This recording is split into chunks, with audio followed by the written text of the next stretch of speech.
and all 3 belts changed hands. Do you guys feel like that could be some good luck for you as you head into another card with 3 titles on the line?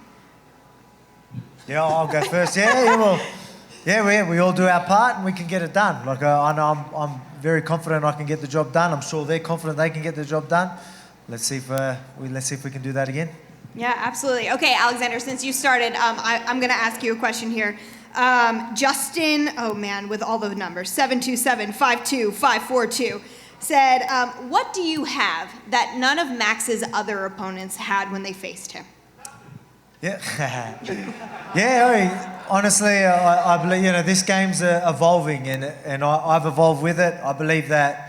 I know a lot of people are going to say, obviously, Frankie's got the wrestling and all that sort of stuff, which he does, but I've got that power, and I really know how to put it all together. And a lot of people are going to say that I'm going to have problems with the range and stuff like that, and believe me, when it comes to range, I'm very comfortable there. I've got a lot of good training partners, got me ready for this.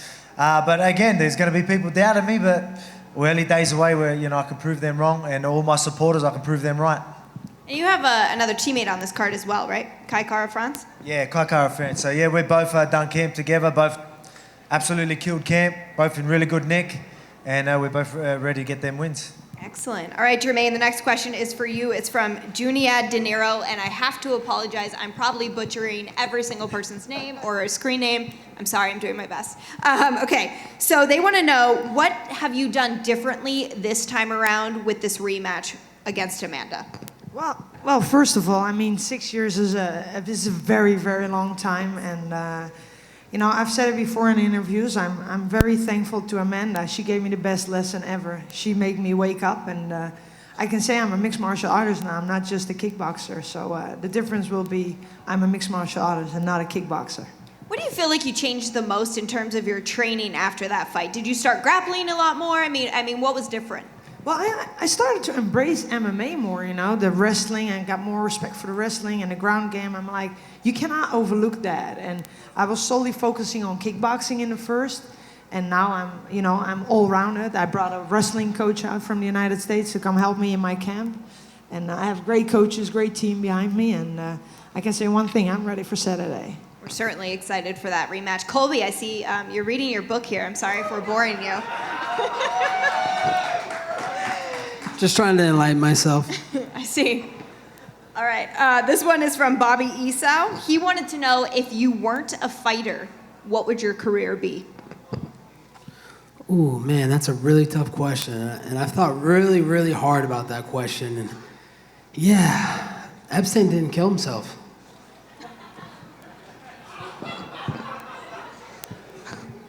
Oh my God. All right. And what about your answer for that one? The only thing worse than being on the Clintons hit list is being on my hit list, and Marty Fake Newsman is going to experience that on Saturday night. Oh, Colby, you're making my job really fun tonight. Do you not have an answer for our fan question? I was expecting you to say something provocative about what your career would be, but... Yeah, Epstein didn't kill himself. I know the fans out here, my haters are dumb, but they're not deaf. Oh, God bless you. All right. This one is for all of you guys. This is from 5th Round Lawler 2. Great username. Who do you guys believe is the MMA GOAT? Who do you think is the greatest MMA fighter of all time, excluding yourselves, obviously? I don't believe there's a GOAT. I honestly don't believe that. Everybody's beatable, and it's been proven over and over again. There's been a time that a champion has a long reign, but everybody is beatable. Everybody has 2 hands, 2 feet. Everybody can be defeated. Are there fighters out there, Jermaine, that you enjoy watching, or fighters you feel like you've been able to pick things up from as they've made their journey in MMA and the UFC? I think every fighter, is amazing. It takes a lot of balls to walk out of that tunnel and, step in that octagon. It's pretty scary at times, I have to tell you. Alexander, what about you? Yeah, look, I understand what she's saying, but I still think that there's guys that, fighters that have done a lot. GSP, as one of you said, obviously a great legend of the sport. I'm a big fan of Demetrius Johnson. I think seeing what he done. So, it's just, there's probably obviously Anderson Silva. I know these fighters probably end up losing later in their careers and stuff like that, but when they were gone. You know, even Aldo and things like that. You know, in their prime while they were, you know, absolutely killing it. You know, I've got to give them so much credit. So I'll probably throw them 3 names out there. You mentioned Jose Aldo, who you have faced and beaten. What do you think about his fight this weekend? Man, you know, going down in weight, like I thought he cuts a fair bit going to featherweight. So this is I seen a photo, what was it, like 5-6 weeks ago, and it didn't look good. Like, so I hope he's healthy going in there, I really do. You know, humble bloke, good, you know, legend of the sport. I hope he's all right. But if he's healthy, I think he wins. But let's just see if he's healthy. I saw him this morning. He was in great spirits. He was over at the host hotel. He seemed like happy Jose. So we'll see what the next 48 hours obviously hold for him. Those are the most difficult. Colby, do you have an MMA go? Are you just too busy reading? I know that you're very close with Matt Hughes. Maybe he's your guy. I mean, Everybody knows I'm the greatest of all time. GSP's a bum. He's in Canada eating poutine. I'm in America eating poutang. and here we are. I'm glad he answered the question that time, so that's good. Yeah, I appreciate it.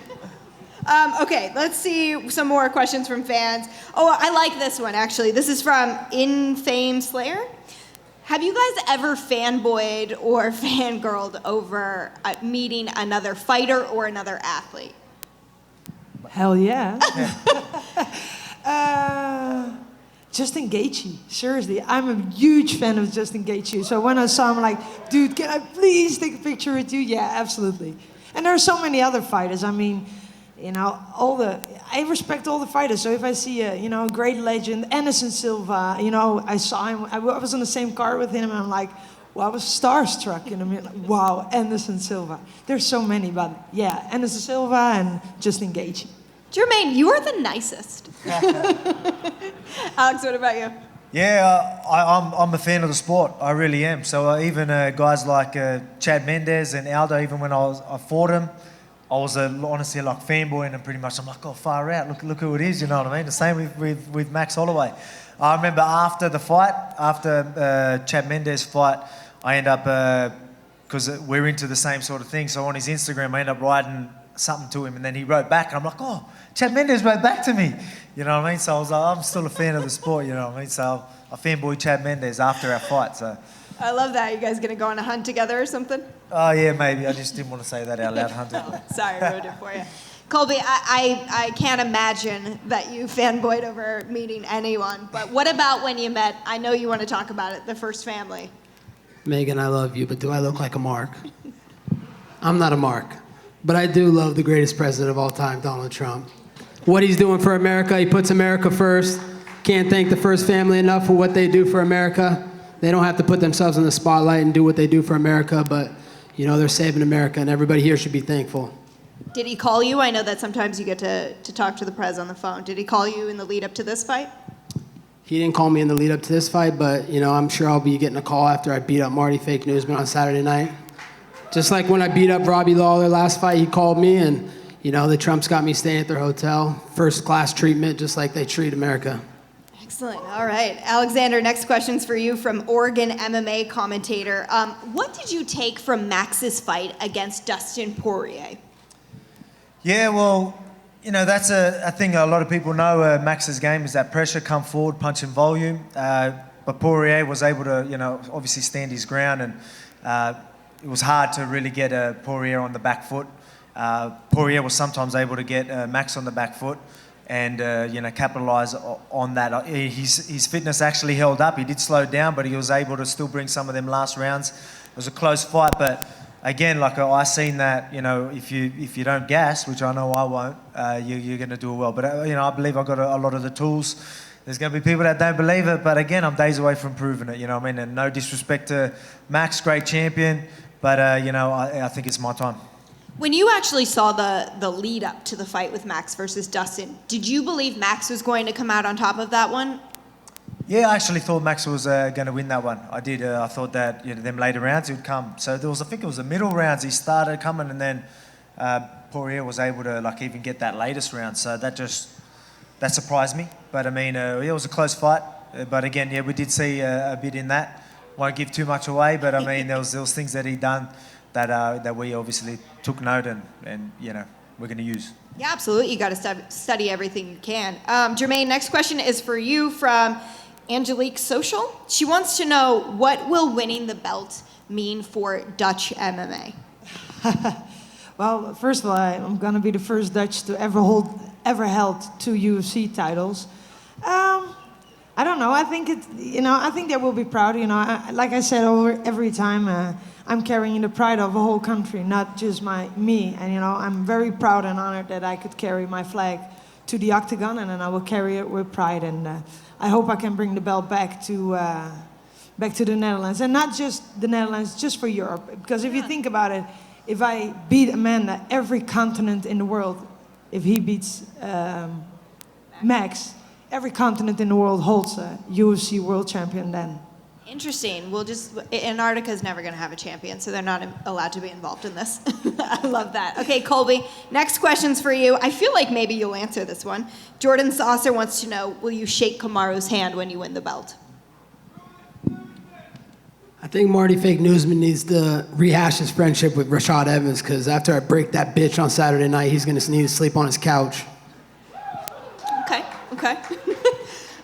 This is a sort of random one for all of you guys, if you feel like answering, if it even pertains to you. Christian Alvarez wants to know, did you guys have Spotify results? People were tweeting out all their Spotify results of what music they listened to and what were their top. Do you guys do that? Although, yeah, actually, I've heard about it, but I haven't actually done it. I'm going to do that soon, though. Okay. Sounds like something a nerd or a virgin would do. Oh, make sure Christian Alvarez knows that. All right. Did you guys ever consider leaving the sport of mixed martial arts? I don't have a username for this one, sorry. Did you guys ever consider leaving the sport? Obviously everyone has ups and downs in their careers, and when things are slow in the beginning, they can be really slow and really challenging monetarily. Did you guys ever have a time where you thought, maybe I'm going to go down a different path? No, not really. No, not really. I mean, I have a full-time job. I'm a police officer besides fighting, so I'm very fulfilled. I'm blessed. Amazing. Thank you. I'm very blessed. I love what I do, and I love helping people. I think it's very important people feel safe, and at the same time, I get to share my love with all these people. So no, I'm happy where I am. How do you balance that, Jermaine? I ask myself that all the time. No, seriously. No, I like to stay busy, and I'm healthy. I can do, I have healthy hands. I like to help people, and I think it's very important people feel safe. And I like the distraction. I'm more than just a fighter. I'm me, and I just do what I gotta do. Well, it's really commendable, and I think everybody out there would agree with me when I say that. That's pretty amazing that you do that. Thank you. Yeah. Okay. Well. This one is very random, but I feel like it's a fun end of the fan questions. If this is from SFTD1, Sympathy for the Devil, I guess. If aliens were going to destroy the world and you had 24 hours, what would you spend that time doing if you had unlimited resources? I'm frightened for some of these answers. I know I love my food, so I'd go out, and especially right now. So if that happened now, I'd go get some, I don't know, I've been talking about maybe some chicken wings or some burgers or something like that, and just go all out on them just before, right now. Just gorge yourself. That's a good question. I'd probably just hug everybody I love and tell them how much I love them. I said, you're the nicest. That's the nicest answer, Jermaine. Colby, I can't even imagine. I'd probably be working on my bedroom cardio. Making your bed, cleaning your room. I totally know what you mean. Okay. I think we could do some media questions now. I see John Morgan with the mic. Go ahead. We'll start with Jermaine. Jermaine, I know 6 years ago, a long time ago, you said, but can you tell us one thing you learned about her that night? I know you said she taught you a lot of lessons, but maybe one thing that surprised you or impressed you about Amanda the first time you met. I think the most thing I learned about it, and the thing that will happen Saturday, is she's not going to stand with me. She's going to shoot on me. Nice. I know you just said you don't believe in GOAT status, but people call her the female GOAT. Where would that make you if you beat her? I mean, it'd be your second belt, and you would have dethroned the GOAT. I mean, would you be in that discussion? Oh, hell no. No. I'm just Jermaine, man. I'm just nothing more than Jermaine. And that's it. I mean, I have the utmost respect for Amanda, and without any doubt, I would be the last person to say no. She is the very best MMA female fighter on the planet at this moment. And if I beat her, I still beat Jermaine. That's it. Very cool. Alex, I want to ask you, I mean, you've kind of called your shot along the way, right? You've never hesitated to say, I belong with the best. I'm going to be there. Now you're here. Give me an idea what the emotion is like, how this experience is playing out versus the way you had envisioned it for all these years. Man, we've had a few chats before, and it's the same. As I've always said, I always just play what's in front of me. I don't really get too hyped over like these things. I don't let it get to my head. It's just another job. Even Max again. It's a big challenge, but he's just another job in front of me. Once I get in that cage, you know what I mean. So I'm just playing every minute by every minute, man. Honestly, obviously, it's things are more media, more things that you got to do, but at the same time, I'm me. As she would say, I'm just Alex every day of the week, every minute of the day. But, once I get in that octagon, there's a job that needs to be done. I'll go and do that. Then after that, that's when I can really soak it up and let it go. I like to keep myself on a level, and that's what I think. I don't know if most people can do that, but I'm really good at keeping myself composed and level. And I'll wait till after the fight and then let it all go. You've always had respect for your opponents, and Max included. I mean, going and breaking him down and getting a game plan ready. I know you don't want to tip your hand, but I mean, when you started seeing him, is there a glaring weakness anywhere that others have missed? Is there a spot that you think, gosh, I can't believe nobody's capitalized on this before? Oh, yeah, there's probably things that they haven't capitalised on, but I mean, I'd be lying if I said he wasn't a great champion. He's very well-rounded still, obviously he's got good takedown defence and all that sort of stuff, but I'm going to approach things a little bit different. Just the things that he does so well and what's worked for him so well in his past fights are just things that I don't believe are going to work as well with me. So obviously he's got his punching in volume, his gas tank and all these sort of things. These are things that I don't believe are big threats to me. Obviously I've got the gas tank. If he really wants to come forward to me and try and break me, he's just going to fall into my game. And that's, and I'm too powerful for him to force that sort of game plan on me. But hey, again, he's a great champion. He's a smart man. He's got a high fight IQ, so I'm sure he's going to mix it up. But so am I, so I can't wait to dance with him in there. Thanks, Alex. And then for Colby, if I could, please. Colby, obviously you've remained supportive of the First family today as well. I got to ask, was it disappointing at all that the president couldn't wait a couple of weeks and come out to your fight instead of making it to Madison Square Garden instead? Well, the only reason he went out to Madison Square Garden is because me and Marty Fake Newsman were supposed to be headlining that. But Marty Fake Newsman had to let the EPO get out of his system. So, that's why we couldn't do it. And, he put it in his schedule. And, he's too busy right now with the impeachment bullshit. So, it's too bad. But, I know they'll be watching, at home. And, I'll get to go back to the White House and bring him a new shiny belt. And listen, you've got supporters, you've got haters. I mean, both sides of it, no question about it. Whether people love you or hate you, you've proven, a masterful promoter in getting people interested in you in a fight. Is there anything that you've done along the way, though, that you regret, that you say, man, maybe I went too far here, or maybe I did say something or did something that I shouldn't have in fight promotion? No, not at all. I've just always been real, and I've not been afraid to say it how it is, A lot of the stuff I say is truth, and if people have feelings, this isn't the feelings championships, this is the fighting championships. So whatever I got to do to sell a fight is what I got to do. But, I've been real. A lot of the fighters, they're scared for the fall. I'm not scared for the fall because I know I'm a winner and I'm going to keep winning, and I'm not scared. And last thing for me, Colby, winning this title on Saturday night would be a huge moment for you. Give me an idea. What's the next goal? Is Masvidal the guy that you look at as the number one target right away, or do you think there's other contenders that may be ahead of him in line? That's a great question. And as the people's champion, I'd like to ask the people who they'd like to see me fight next. Should it be Journeyman George Masvidal? Should it be GSP? Should it be Kebab? Should that be that little Irish leprechaun that couldn't even knock a drunk dude, old dude off a stool in the bar? Who should it be? Who? Masvidal? Looks like it's going to be Street Judas, Journeyman George. Do we have more media questions? Colby, I see you reading that book there. You were also reading it at the press conference in New York. I'm curious, on one page, your friend Donald Trump Jr. outlines something called the Trump derangement syndrome. For those who haven't read the book, could you maybe elaborate on it and sort of explain why it relates to your life presently?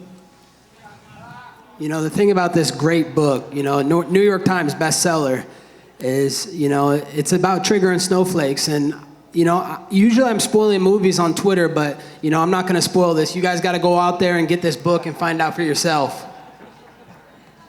Well And done. then, for Alexander, last week in LA, Max was talking about the reach difference in this fight. He actually described himself as a T-Rex, saying that you actually had the reach advantage. Now, if he's a T-Rex, have you ever thought about what your favorite dinosaur is, or you know, what dinosaur you could describe your fighting style to, and how it will help you against the T-Rex, like Max Holloway? Yeah, no, it's funny. That comes up a lot. Obviously, people talking about, oh yeah, Max has a reach advantage, but supposedly I've got longer reach. But I mean, at the same time, like you know, managing distance and having reach, someone can have good reach. It doesn't mean they can manage distance very well. So, but I don't care. I know I can manage distance. I know he can manage distance very well. But all right, back with the dinosaur question. What would dinosaur be? I don't know. Well, he can be, mate. What's got long arms? I'll be a gorilla, and I know gorillas got good long arms, but it ain't a dinosaur. Sorry.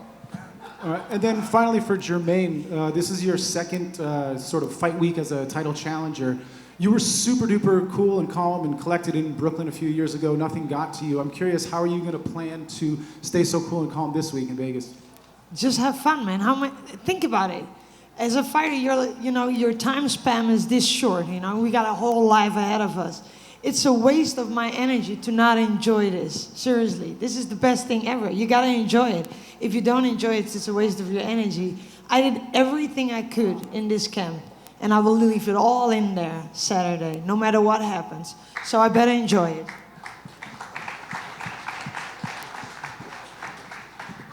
Mark, did you have a question? Oh, go for it. Just for first for Jermaine, you were the first UFC Women's Featherweight champion. This fight is obviously for the bantamweight title, but is there any scenario where after this, win or lose, you may go back up to 145? You know, I'm a very, very light 145er. When I fought Holly, I stepped on the scale at 143. I walk around maybe 148, 150, you know, and I believe there's so much challenge in the 135, and in 145, there's just no challenge. There are two girls.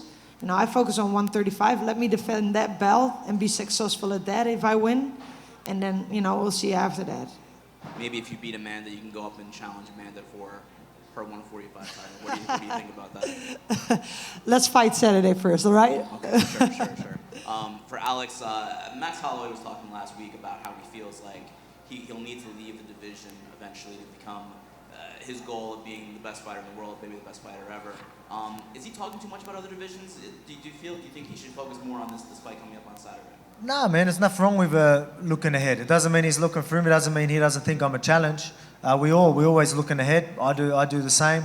But I mean, obviously he's cutting a lot of weight. It's, you know, obviously he's talking about that. You know, but like I said, I'll make that decision easier for him. Again, I don't mean that in any cockiness, but I'm confident I'm going to get the win. I think he was a great champion at featherweight, but now it's my time. He can move up and maybe trying to take out that lightweight title. But yeah, again, Saturday night, it's going to be my night. And you know, again, that belt's changing hands. And again, he cuts a lot of weight. Maybe don't stress your body that much anymore, and I'll stay champ from here. So you said you look ahead too. So what do you see in the future? Mate, look, I'll be honest. So I'll fight the featherweight division. You know, both champions in the featherweight division.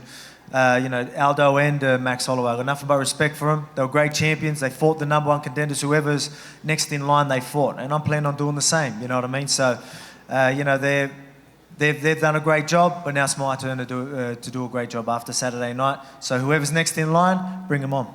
Thanks, Alex. And then just for Colby, I don't want to interrupt your texting over there, but No, actually, I think your girlfriend was swiping right on Tinder. what color would you say is that suit? I would say that's orange. Orange. And is there any significance? I mean, what would you think? I saw some people saying it was salmon color. I don't know. Salmon? I don't know about that. Maybe on video it looks like. This is a tribute to Nick Bockwinkel, if you know who that is. Of course I know who that is. And why? Remember when he rocked it? I was it was a promo that he had? Yeah. So why did you wear it today? in memory of him, in honor of him.